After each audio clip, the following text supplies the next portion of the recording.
안녕하십니까? 매일 말씀 묵상 시간 안교교과 방송에 함께 하신 우리 성도님들을 진심으로 환영합니다. 성령의 감동하심과 역사하심이 우리의 삶에 강력히 임하는 그런 하루 되시기를 간절히 바랍니다. 기도하시겠습니다. 하늘에 계신 아버지 하나님, 이 하루를 주셔서 감사합니다. 생명 주심에 감사하고 구원하여 주심에 감사드립니다. 저희들이 늘 말씀 앞에 겸손히 서게 하시고 성령의 인도하심을 따르는 당신의 백성들 되게 인도하여 주옵소서. 이 시간 주의 영이 우리를 감동하여 주옵기를 예수님의 이름으로 간절히 기도드립니다. 아멘. 오늘 소재의 제목은 하나님의 사자입니다. 오늘은 마가복음 첫 문단을 살펴보면서 하나님의 사자가 누구인지 알아보도록 하겠습니다. 먼저 마가복음 1장 1절부터 8절의 말씀을 좀 길지만 봉독하겠습니다. 선지자 이사야의 글에 보라, 내가 내 사자를 내 앞에 보내노니 그가 내 길을 준비하리라. 광야에 외치는 자의 소리가 있어 이르되 너희는 주의 길을 준비하라. 그의 오실 길을 곧게 하라.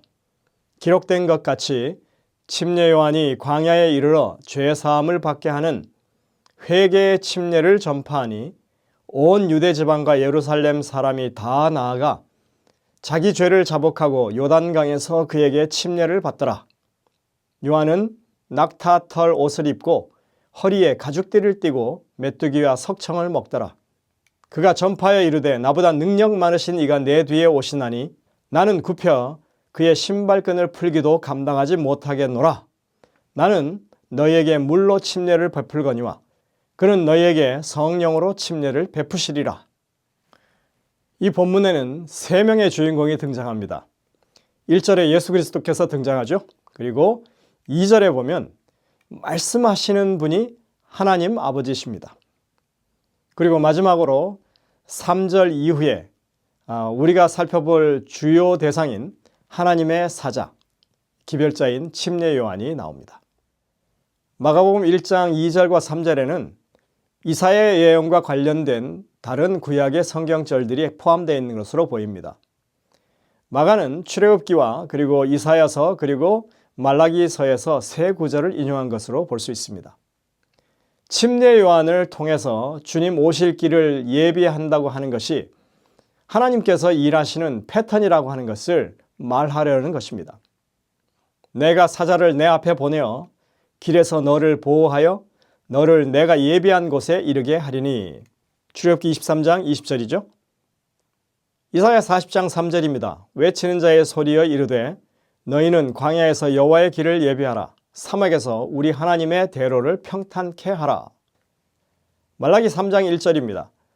만군의 여호와가 이르노라. 보라, 내가 내 사자를 보내리니 그가 내 앞에서 길을 준비할 것이요 또 너희가 구하는 바 주가 갑자기 그의 성전에 임하시리니 곧 너희가 사모하는 바 언약의 사자가 임하실 것이라.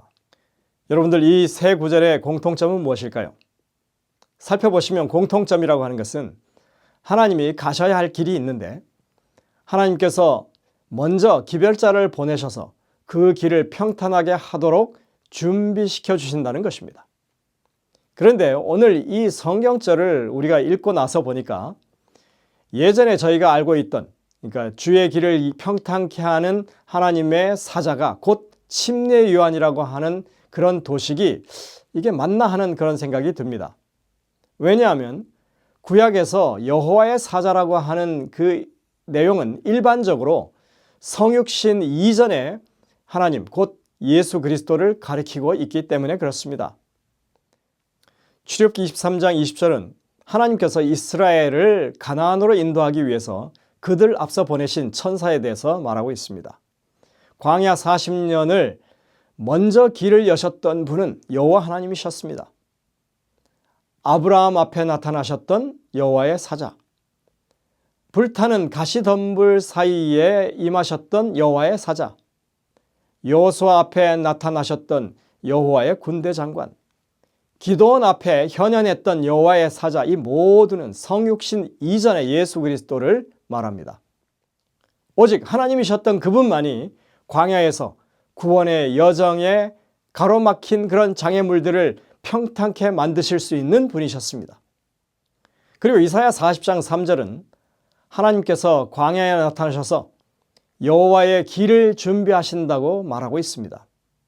이스라엘이 바벨론 포로 생활 70년을 마치고 이제 유리방황하던 그 삶을 다 청산하고 고향인 예루살렘으로 되돌아오는 길, 즉 회복의 그 여정에 광야에서 사막에서 골짜기를 도두고 그리고 산과 언덕을 낮추고 고르지 않은 길을 평탄케 하시는 그런 모든 일을 하시는 분, 그분이 누구일까요? 여기에는 여호와의 사자가 나오지 않고 광야에 외치는 소리라고만 되어 있습니다. 그리고 광야의 소리가 하는 정확한 메시지를 분명하게 보여주고 있습니다.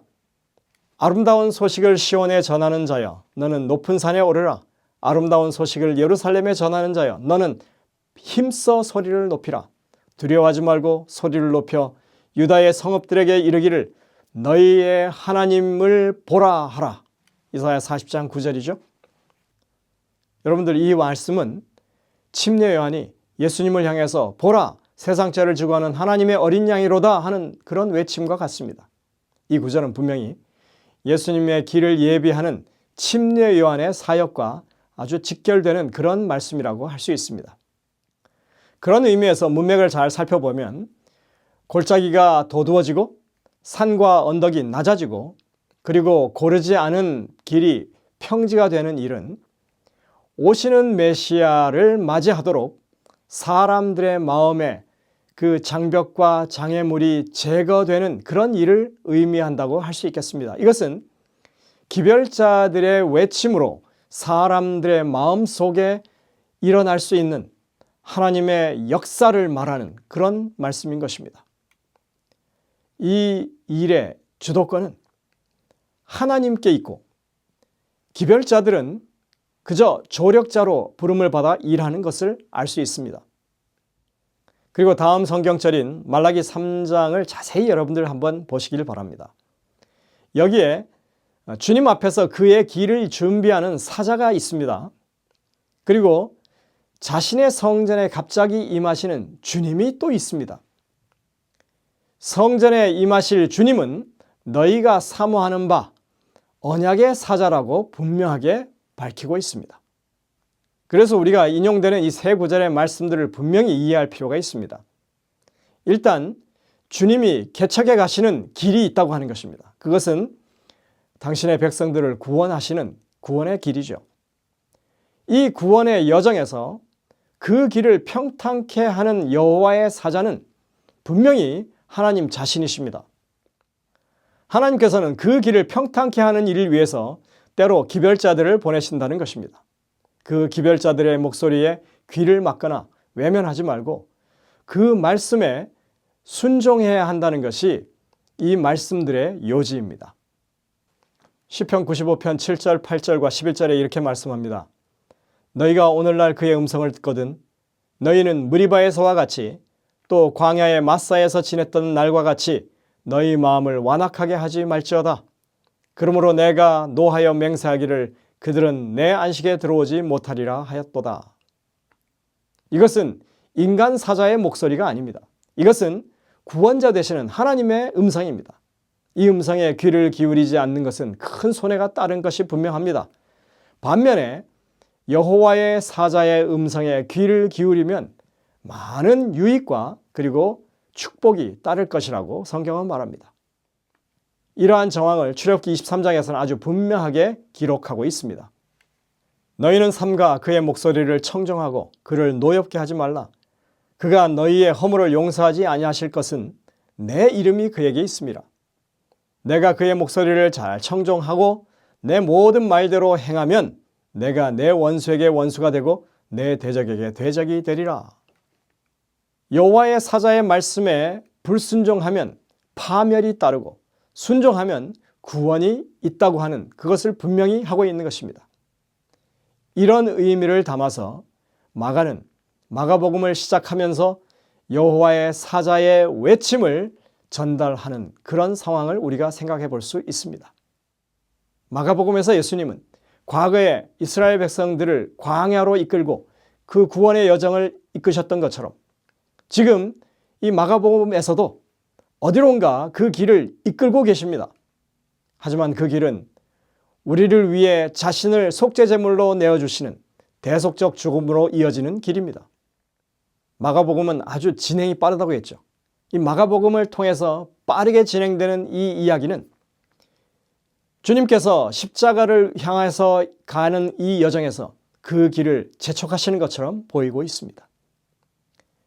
그러나 주님이 가야 할 그 마지막 지점, 십자가에 도달하기까지는 많은 일들이 필요한 것입니다.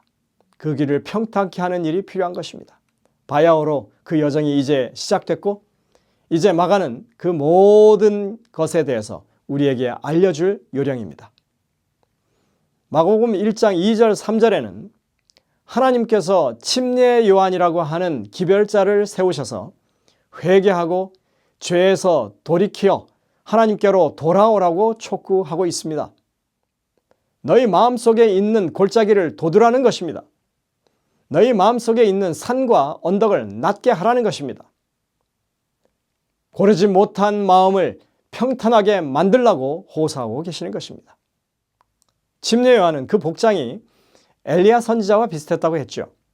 하지만 그는 그런 것을 따라하면서 자신을 높이려는 사람이 아닙니다.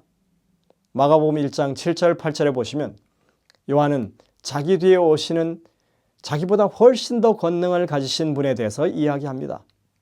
그는 자신의 신분이 어떠한지를 너무나 잘 알고 있는 그런 기별자였습니다. 그는 단지 자신을 가리켜서 이름 없는 광야에서 외치는 소리라고 말합니다. 자기 뒤에 오시는 진정한 여호와의 사자, 언약의 사자가 얼마나 크고 위대한 분이신지를 사람들이 알기를 원했습니다. 자신은 장차 오실 분의 신발끈을 풀기도 감당하지 못할 존재라고 그는 그렇게 증언하는 것입니다. 주의 길을 예비했던 개혁자 요한에 대해서 이렇게 말합니다. 침례 요한은 엘리야의 심령과 능력을 갖고 나아가 주님의 길을 예비하고 정의로운 자의 지혜를 향해 백성들을 돌이켰다. 그는 그리스도의 두 번째 나타나심을 위해 길을 예비하고자 백성들 앞에 제시해야 할 신성한 진리를 하나님께로부터 위임받은 이 말세에 살고 있는 이들을 대표하였다. 그는 요한이 포도주나 독주를 마시지 말아야 할 것과 태어나면서부터 성령의 충만함을 입어야 할 것에 대해서 말했다. 교회 증언 3권 61, 62쪽입니다.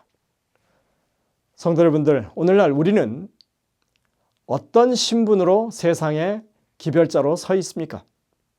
재림교회를 가리켜서 엘리야의 심령으로 주의 길을 예비하는 자들이라고 그렇게 적용합니다.